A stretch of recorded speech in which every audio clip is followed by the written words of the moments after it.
Good morning. मैं doctor सरिता कुमावत आपको आहार एवं पोषण फूड्स एंड न्यूट्रिशन विषय पढ़ा रही हूँ। और फूड्स एंड न्यूट्रिशन के सिलेबस के अनुसार हमारे 7 चैप्टर्स कंप्लीट हो गए हैं। 8वां चैप्टर इन दिनों हम पढ़ रहे हैं। 8वां चैप्टर विटामिन है और विटामिन में हमने वसा में घुलनशील विटामिन कंप्लीट पढ़ लिए हैं और जल में घुलनशील विटामिन हम इन दिनों पढ़ रहे हैं। जल में घुलनशील विटामिन में हमने विटामिन सी कंप्लीट कर लिया है और विटामिन बी कॉम्प्लेक्स हम पढ़ रहे हैं। विटामिन बी कॉम्प्लेक्स में हमने थायमीन कंप्लीट कर लिया है। आज हम राइबोफ्लेविन नामक विटामिन बी के बारे में पढ़ रहे हैं। राइबोफ्लेविन जो है वो वाटर सॉल्युबल विटामिन यानी जल में घुलनशील विटामिन कहलाता है और इसके कुछ कार्य हैं, बहुत ही इम्पॉर्टेंट कार्य हैं राइबोफ्लेविन के हमारे शरीर में। वो हमारी शरीर की वृद्धि में सहायक होता है, शारीरिक वृद्धि में सहायक होता है राइबोफ्लेविन, और हमारी त्वचा को स्वस्थ रखने में भी सहायक होता है, त्वचा को स्वस्थ रखता है। उसके अलावा आँखों की स्वस्थ रोशनी के लिए भी राइबोफ्लेविन ही जिम्मेवार होता है कि आँखों से हमें बिल्कुल स्वस्थ दिखाई दे, क्योंकि राइबोफ्लेविन रेटिना जो सबसे अंदर की परत है हमारे आँखों की, एक होती है बाह्य पटल, एक मध्य पटल और सबसे अंदर की अंतः पटल, जिसको कि हम दृष्टि पटल या रेटिना भी कहते हैं। तो रेटिना में राइबोफ्लेविन जो है वो पाया जाता है मुक्त रूप से, और ये राइबोफ्लेविन प्रकाश से क्रिया करता है। जैसे ही लाइट होती है प्रकाश से क्रिया करके और आँखों की जो तंत्रिकाएं होती हैं उनको वो उत्तेजित करता है। तो इस तरह से राइबोफ्लेविन हमारी आँखों से आँखों की स्वस्थ रोशनी के लिए जरूरी होता है। और उसके अलावा जो बहुत इम्पॉर्टेंट काम है राइबोफ्लेविन का हमारे शरीर में, वो है कार्बोहाइड्रेट, वसा और प्रोटीन के चयापचय में मदद करना। कार्बोहाइड्रेट, वसा और प्रोटीन के मेटाबॉलिज्म को ये पूर्ण करता है और राइबोफ्लेविन एक कोएंजाइम के रूप में इनकी मदद करता है। एक कोविकर, एक सहविकर यानी कोएंजाइम बनता है ये, और कोएंजाइम के रूप में ये चयापचय की क्रियाओं में भाग लेता है। तो ये जो कोएंजाइम्स हैं वो दो रूप में होते हैं, एक एफएमएन और एक FAD, flavin adenine dinucleotide flavin mononucleotide और फ्लेविन एडेनिन डाइन्यूक्लियोटाइड। एफएमएन और एफएडी दो कोएंजाइम्स हैं जो कि राइबोफ्लेविन इनके रूप में होता है, और इनके रूप में कार्बोहाइड्रेट, वसा और प्रोटीन तीनों के चयापचय की क्रियाओं को कंप्लीट करता है। ये सारे राइबोफ्लेविन के कार्य हैं।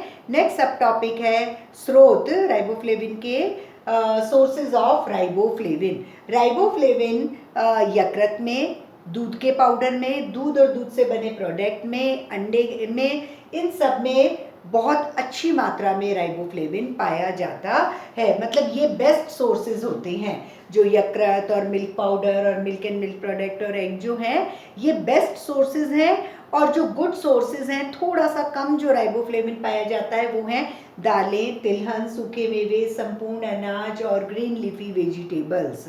और बाकी इनके अलावा जो भोज्य पदार्थ हैं, फूड प्रोडक्ट्स हैं, उनमें बहुत ही कम मात्रा में या निल अमाउंट में राइबोफ्लेविन होता है। इन सब में अच्छी मात्रा में राइबोफ्लेविन हमें पाया जाता है। नेक्स्ट टॉपिक है कि राइबोफ्लेविन की दैनिक आवश्यकता, आरडीए ऑफ राइबोफ्लेविन। राइबोफ्लेविन हमें पूरे दिन भर में कितना चाहिए होता है। जैसे मैंने थायमीन में आपको एक कन्वर्जन फॉर्मूला बताया था, थायमीन में बताया था 0.5 मिलीग्राम प्रति 1000 किलो कैलोरी। अगर ये हमको याद है तो कैलोरी की जो हमारी रिक्वायरमेंट है उसके अकॉर्डिंग हम उसको गुणा करके और निकाल सकते हैं। सेम इसमें भी है 0.55 मिलीग्राम पर 1000 किलो कैलोरी। 1000 किलो कैलोरी की जिसको ज़रूरत है उसको 0.55 मिलीग्राम राइबोफ्लेविन की ज़रूरत होती है। जिसको 2000 किलो कैलोरी की ज़रूरत है तो 2 से हम इसको गुणा कर लेंगे और 2 से गुणा करने के बाद में जितना मिलीग्राम आएगा वो उसकी प्रतिदिन की राइबोफ्लेविन की दैनिक मांग यानी उसकी रिक्वायरमेंट होगी।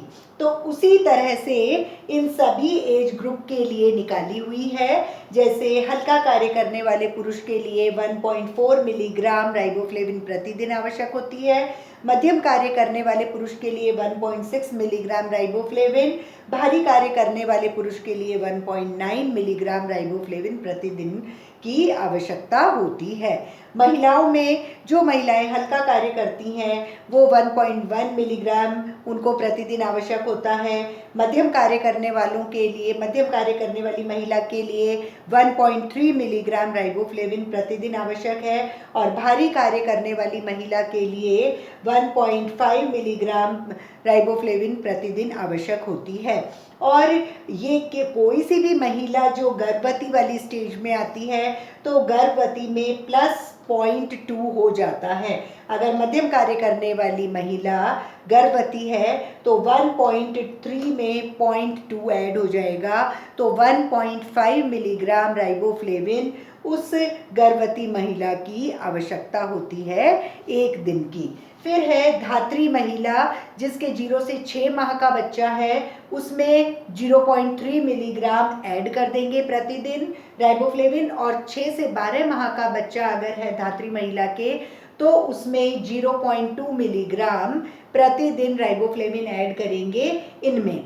अगर मान लो भारी कार्य करने वाली महिला है और उसके 6 महीने का बच्चा है तो 1.5 में 0.3 ऐड हो जाएगा, 1.8 मिलीग्राम प्रतिदिन राइबोफ्लेविन इसकी जरूरत होती है। अगर भारी कार्य करने वाली महिला धात्री महिला है और उसके 8 महीने का बच्चा है तो 0.2 ऐड हो जाएगा, तो 1.7 मिलीग्राम राइबोफ्लेविन प्रतिदिन इस महिला की जरूरत होती है। 1 से 3 वर्ष के बालक के लिए 0.7 मिलीग्राम प्रतिदिन राइबोफ्लेविन चाहिए। 4 से 6 वर्ष के बालक के लिए 1 मिलीग्राम 1.0 मिलीग्राम प्रतिदिन राइबोफ्लेविन चाहिए। 7 से 9 वर्ष के बालक के लिए 1.2 मिलीग्राम राइबोफ्लेविन चाहिए। 10 से 12 वर्ष का अगर लड़का है तो 1.3 मिलीग्राम राइबोफ्लेविन चाहिए प्रतिदिन, और अगर 10 से 12 वर्ष की लड़की है तो 1.2 मिलीग्राम राइबोफ्लेविन प्रतिदिन आवश्यक होता है। इसी तरह से 13 से 15 वर्ष का लड़का 1.5 मिलीग्राम प्रतिदिन उसकी आवश्यकता होती है राइबोफ्लेविन की, और 13 से 15 वर्ष की लड़की के लिए 1.2 मिलीग्राम राइबोफ्लेविन प्रतिदिन आवश्यक होता है। 16 से 18 वर्ष के लड़के के लिए 1.6 मिलीग्राम राइबोफ्लेविन चाहिए प्रतिदिन, और 16 से 18 वर्ष की लड़की के लिए 1.2 मिलीग्राम प्रतिदिन राइबोफ्लेविन आवश्यक होता है। ये सब प्रतिदिन की वैल्यूज हैं। अब मैंने शिशु के लिए इसमें अलग लिख रखी है। शिशु जो 6 महीने तक का है उसको 65 माइक्रोग्राम प्रति किलोग्राम भार के हिसाब से उसकी ज़रूरत होती है। 1 किलो का अगर बच्चा है तो उसमें 65 माइक्रोग्राम चाहिए। 2 किलो का है तो 65 को 2 से गुणा करके फिर मिलीग्राम में कन्वर्ट कर लेंगे। ऐसे ही 6 से 12 माह का अगर शिशु है तो उसे 60 माइक्रोग्राम 60 माइक्रोग्राम प्रति किलोग्राम भार, यहाँ दिन नहीं है, यहाँ प्रति किलोग्राम में है। अगर मान लो यहाँ 10 किलो का है तो 10 से 65 को या 10 से 60 को गुणा करके फिर मिलीग्राम में कन्वर्ट कर देंगे तो प्रतिदिन की शिशु की राइबोफ्लेविन की मांग यानी दैनिक आवश्यकता की वैल्यू आ जाएगी।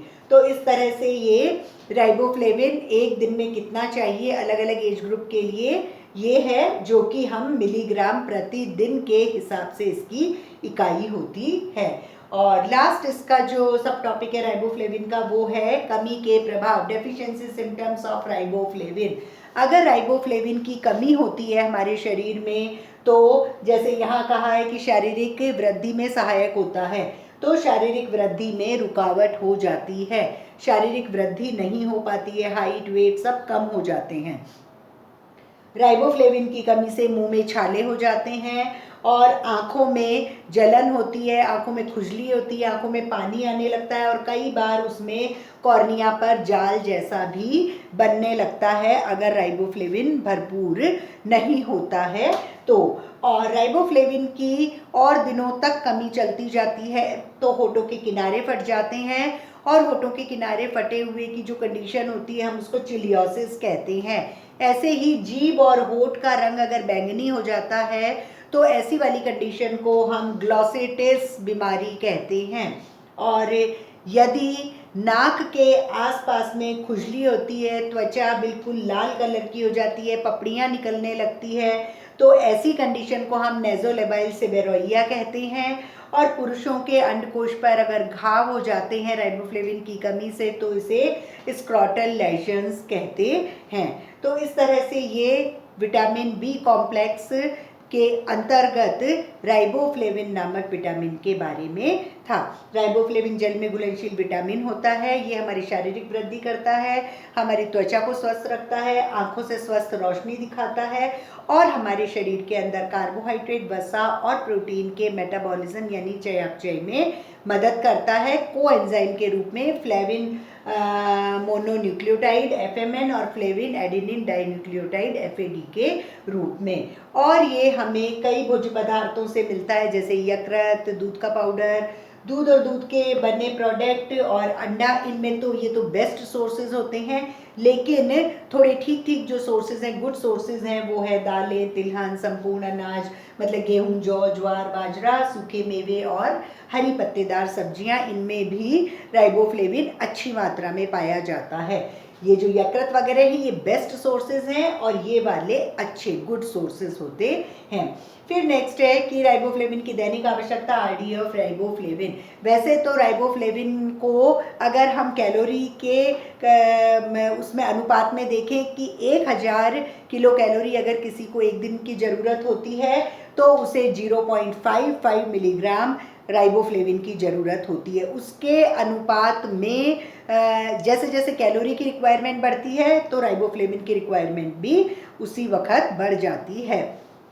तो ये हम कैलोरी के हिसाब से भी याद करके और लिख सकते हैं और हम इनको याद भी कर सकते हैं। पुरुषों में 1.4 से 1.9 मिलीग्राम प्रतिदिन की आवश्यकता होती है राइबोफ्लेविन की, महिलाओं में 1.1 से 1.5 मिलीग्राम प्रतिदिन की आवश्यकता होती है, गर्भवती में 0.2 ऐड कर देते हैं और धात्री महिला में 0.3 और 0.2 इनमें ऐड करके और राइबोफ्लेविन की प्रतिदिन की मात्रा यानी दैनिक आवश्यकता निकाल लेते हैं। उसी प्रकार से 1 से 3 वर्ष के लिए 0.7, 4 से 6 के लिए 1 मिलीग्राम, 7 से 9 के लिए 1.2 मिलीग्राम प्रतिदिन राइबोफ्लेविन की आवश्यकता होती है और 10 से 12 वर्ष के लड़का और लड़की के लिए 1.3 और 1.2 मिलीग्राम प्रतिदिन राइबोफ्लेविन आवश्यकता होती है और 13 से 15 वर्ष के लड़का और लड़की के लिए 1.5 और 1.2 मिलीग्राम प्रतिदिन राइबोफ्लेविन चाहिए और इसी प्रकार 16 से 18 वर्ष का लड़का और लड़की के लिए 1.6 और 1.2 मिलीग्राम राइबोफ्लेविन प्रतिदिन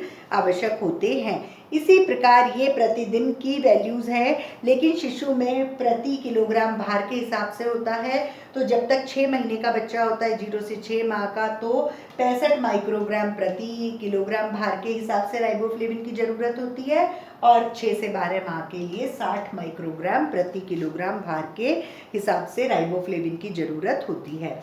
लास्ट है कमी के प्रभाव, डेफिशिएंसी सिम्टम्स ऑफ राइबोफ्लेविन। अगर राइबोफ्लेविन कई दिन तक हमको नहीं मिलता क्योंकि ये पानी में घुलनशील है तो इसकी कमी के लक्षण बहुत जल्दी दिखाई देते हैं। तो शारीरिक वृद्धि में रुकावट हो जाती है, मुंह में छाले हो जाते हैं, आंखों में जलन होती है, पानी आ जाता है, खुजली होती है और कॉर्निया पर जाल जैसा बनता है और चिलियोसिस नामक बीमारी हो जाती है जिसमें होठों के किनारे कट जाते हैं। ग्लॉसिटिस नामक बीमारी हो जाती है जिसमें कि जीभ और होठ का रंग बैंगनी हो जाता है। नेज़ोलेबाइल सेबेरोइया नामक बीमारी हो जाती है जिसमें नाक के आसपास में पपड़ी सूखी हो जाए, पपड़ी जम जाती है, सूखा हो जाता है, लाल लाल हो जाता है, खुजली हो जाती है। और पुरुषों के अंडकोश में जब घाव हो जाते हैं राइबोफ्लेविन की कमी से तो उसे स्क्रॉटल लेजन नामक बीमारी कहते हैं। तो इस तरह से ये राइबोफ्लेविन के फंक्शंस, सोर्सेस, RDA और deficiency symptoms of riboflavin complete हुआ। तो विटामिन बी कॉम्प्लेक्स में हमारा थायमिन कंप्लीट हो गया और राइबोफ्लेविन। अब नेक्स्ट हम नाइसिन नामक विटामिन बी के बारे में पढ़ेंगे। Thank you.